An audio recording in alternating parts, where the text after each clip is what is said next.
This is Lived Avodah.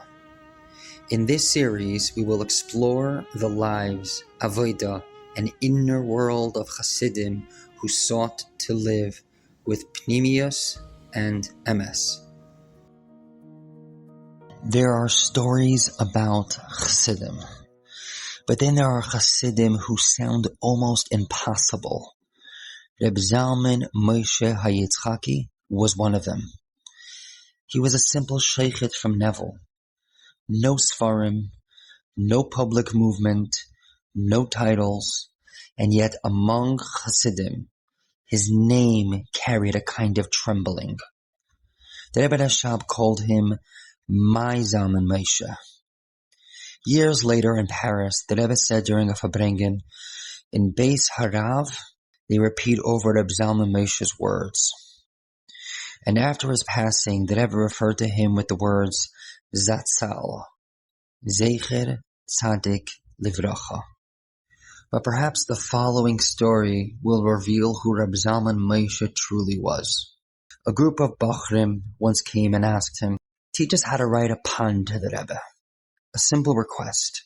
Take paper, take pencil, and write. But the moment that Reb Zalman Moshe picked up the pencil, he burst into tears. It wasn't passing tears. It was deep crying. The kind that comes from somewhere beyond speech. The Bachram sat frozen. And finally he whispered, come back tomorrow. The next day they returned. Again he took a pencil. And again he began crying. This time he managed to write only 2 words. Ana le'ered. But he couldn't continue. That was his hiskashrus to the Rebbe. Not identity, not inspiration, and not emotion alone. The Rebbe was real to him. Painfully real. And perhaps this is why people trembled around him.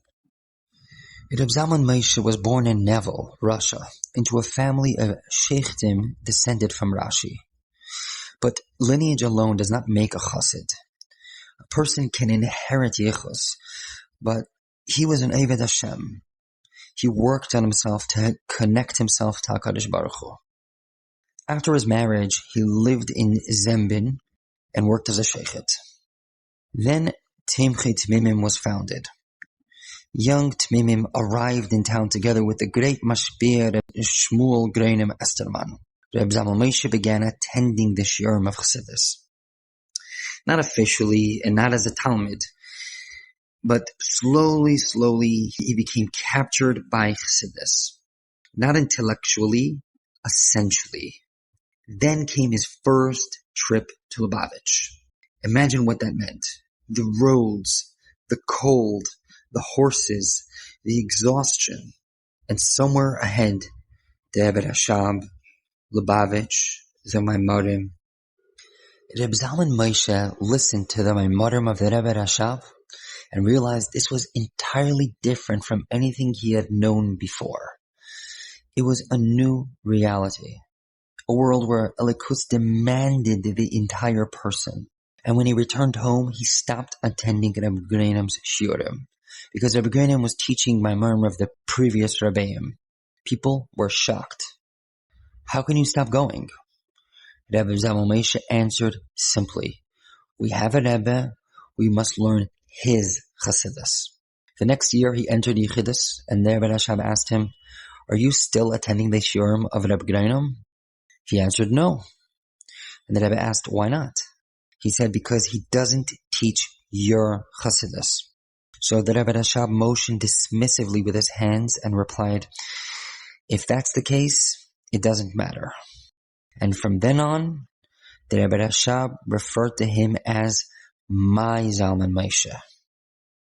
But perhaps the deepest glimpse into his hiskashrus came from another story. During one of the Frierdiker Rebbe's farbrengens, the Frierdiker Rebbe called over Reb Zalman Moshe to speak to him privately. And then afterwards, Chassidim gathered around Reb Zalman Moshe and asked him, no, so what did the Rebbe say?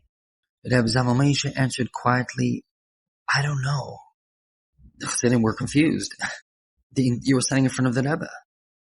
But the Reb Zalman Moshe replied, as I was standing in front of the Rebbe, only one thought came to mind. When will the Rebbe remove his holy eyes from my piggish face? That was Reb Zalman Moshe. When others heard words, he stood in Bittul. When others listened for explanations, he stood exposed. And perhaps that's why the Rebbe's words entered him so deeply. Because he didn't come to Lubavitch to collect concepts. He came to become transformed. Eventually, Reb Zalman Moshe deliberately moved from the large city of Zembin into a smaller Hasidic city of Shidrin.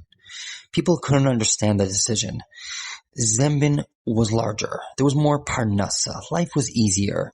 Why move to a smaller town? Reb Zalman Moshe answered, this is exactly why I'm moving there. Since there's less work, it means there's more time to learn Chassidus. And from then onward, his entire life revolved around Avodah. He would rise very early in the morning and learn Chassidus for hours in complete isolation. Only afterwards would he go to work in the slaughterhouse.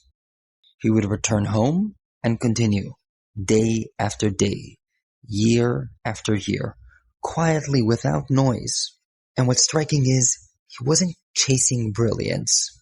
He was chasing emes. And life there was hard. There were days where money barely entered the house. There were times where food was not sitting on the table. Then came war, revolution, hunger. Russia began to shake. Jewish towns shook with it. People were frightened. Families were attacked. Roads were unsafe. The night itself became something people listened to. And in that little home in Shidrin, with poverty pressing against the walls, Reb Zalman Moshe kept giving tzedakah. A coin came in, and another Yid needed it more. A little food came in, and another Yid was hungrier. His wife, Nesha, understood her husband. She knew his heart, so when she opened a small shop in their home to bring in a little bit of money, she sometimes had to hide the earnings. Not because he was irresponsible, because if Reb Zalman Moshe saw money in the house, he gave that away too. That was the kind of home it was. Poor enough to need help, open enough to give help. And at night, when the children lay in bed, they could hear the fear outside, the muffled voices, the movement in the street, the strange sounds of a country coming apart. But from inside the house, they heard another sound, their father learning. A low voice, a sefer open, words of Torah moving through the darkness. And somehow that sound held the house together. It did not mean danger was imaginary. Reb Zalman Moshe was not naive. For much of his life, he slept with an axe under his pillow. He knew exactly what the world could do, but he refused to let fear become the atmosphere of the home. The children heard Torah. They heard Chassidus. They heard a father saying without saying it, the world can shake, but a Yid does not have to shake with it. Sometimes when learning a Maimer Chassidus, he would underline only a few lines, not pages, a few lines, and he would live with those lines for months.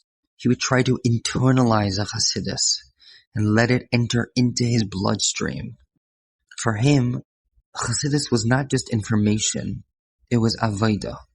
Now there are people who speak about Achdus Hashem, and there are people like Reb Zalman Moshe who try to make it real. One day after davening ba'arichus, Reb Zalman Moshe called several Chassidim over to make a l'chaim. Nearby stood a young boy. Reb Zalman Moshe suddenly turned to him, lifted his cup, looked deeply into him, and cried out, "You understand? It's all ein od milvadei. That was what emerged from him after davening. Not explanations, not philosophy, ein od milvadei. As though after hours of peeling away the world, that was all that was remained standing. And his davening terrified people. Not because of external movements, because people sensed that he was standing somewhere else. There are stories of people hearing his davening late into the night, him whistling and yelling, because for Reb Zalman Moshe, Avodah was war, a real war, a war against coarseness, against ego, against spiritual sleep. Reb Meir Itkin would recall that Reb Zalman Moshe had a great influence on him and other young people in the town. He remembered that Reb Zalman Moshe would always say, "A good head is a gift from above, but one needs to toil." And he was demanding of himself as he was of others. And perhaps that explains another side of him. He could sometimes speak with frightening sharpness during farbrengens. People once asked him why he used such a biting language. Reb Zalman Moshe answered, "What can I do? That's the only language the behemoth understands." But in truth, the battle was mostly against himself. He was speaking to his own nefesh of ahavas. It wasn't like he was standing above others. He was fighting himself publicly. And yet inside that ferocity was tremendous tenderness. A Yid once related a story from the terrible hunger in Soviet Russia. People were starving.